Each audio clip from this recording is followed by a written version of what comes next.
everyone, welcome back to the channel. In this video, we will take about something very fundamental, the most basic number system is the set of natural numbers 1, 2, 3, and 4 that we know.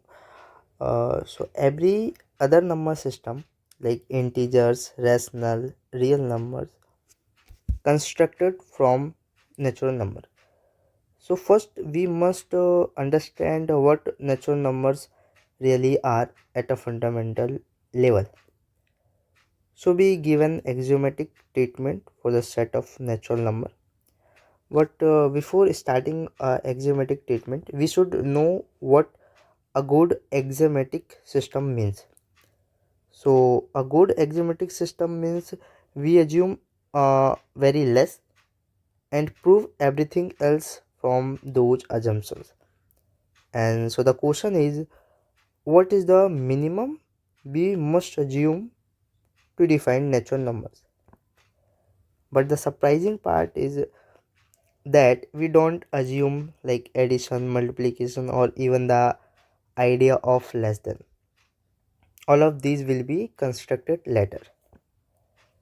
So to define natural numbers, we only need like three basic things: a set n, and a special element called unity or one, something you can say, and a function which is defined from set that we assume to again that set. So before all of these, we state the that axiomatic system that's called a Peano postulate. So I'm stating that system, axiomatic system here, and that's called a Peano postulate.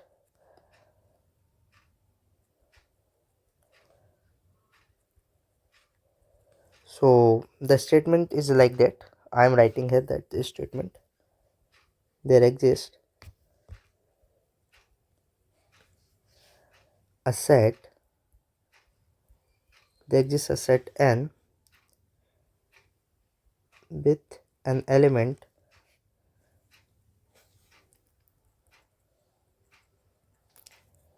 one belongs to this set n, and a function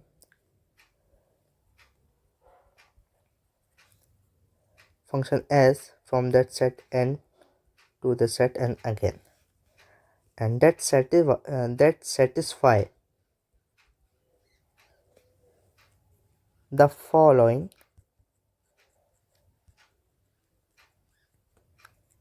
properties. So there are three properties, and one is there is no n belongs to this set such that s of n equal to 1, and second one is the function s is injective that we assume, and number third is, and it's a very important property actually, so let G be any set of n, a subset of n, and suppose that 1 belongs to G and that if G belongs to this G, then S of G belongs to this G, then G equal to n. So these three properties we are assuming in the Peano postulate, and that's a very powerful postulate and axiomatic system, cause from here we define addition, multiplication, and less than approach for a set of natural numbers. So these are these basic properties that we assume, and then first one is simply saying that there is no n for which s of n equal to be 1, that there is no element for which one has a pre-image. And then second one is simple, S is inductive, means it's a one function. And then second one is basically is a principle of mathematical induction, and it's based on that, this axiom based on that principle actually. So we prove a simple lemma in this lecture, and that's I'm stating here. So the lemma is that let A is belongs to n, the set of natural number that we assume, and suppose that A is not equal to 1, then there is a unique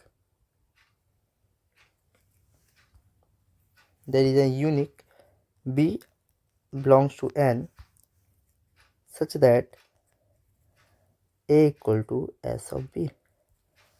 So this is a simple lemma that we proved today. So first we prove uniqueness part simply. So proof. So let's we assume that there is two such numbers which is belongs to. So suppose I am assuming n and m belongs to n, such that for which A equal to S of n and A equal to S of n. So if A are equal, so we can simply write S of n equal to S of n. And from Peano postulates, we know that this function is 1 1. So if it's a 1 1 function, then it simply imply that n should equal to m. So by Peano postulate.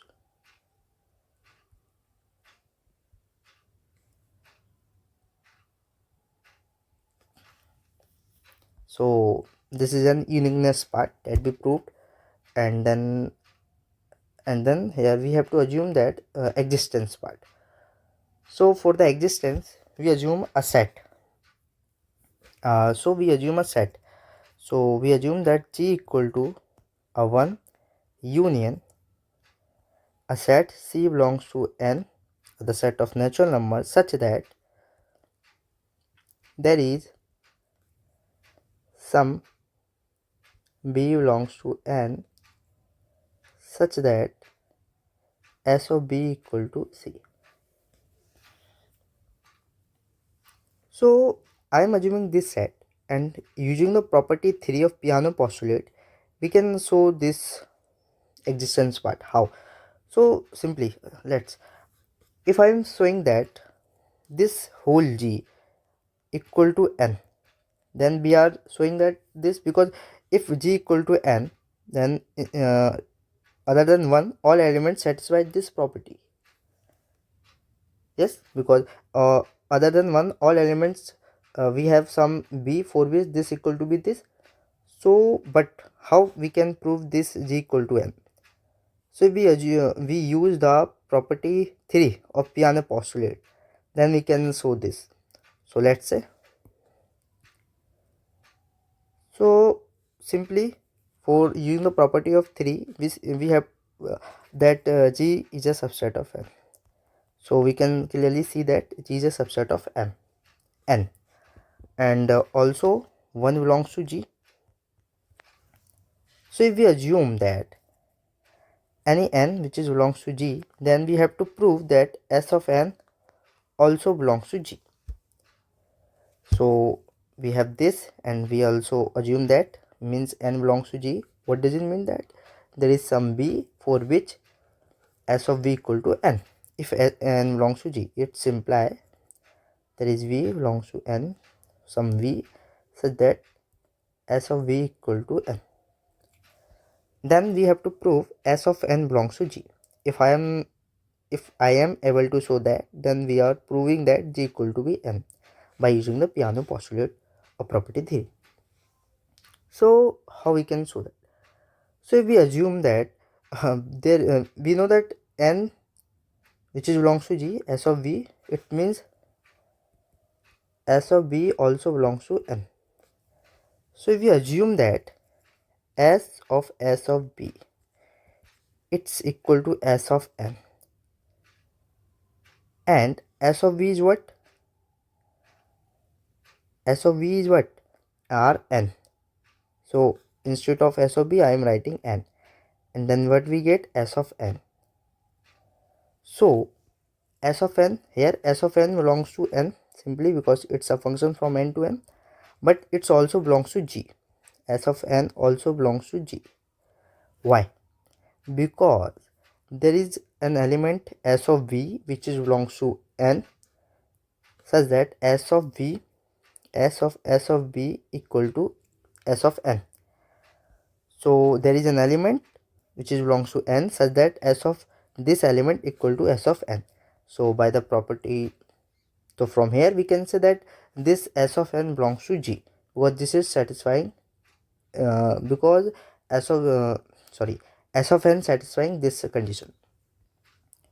So from Peano postulate of property 3,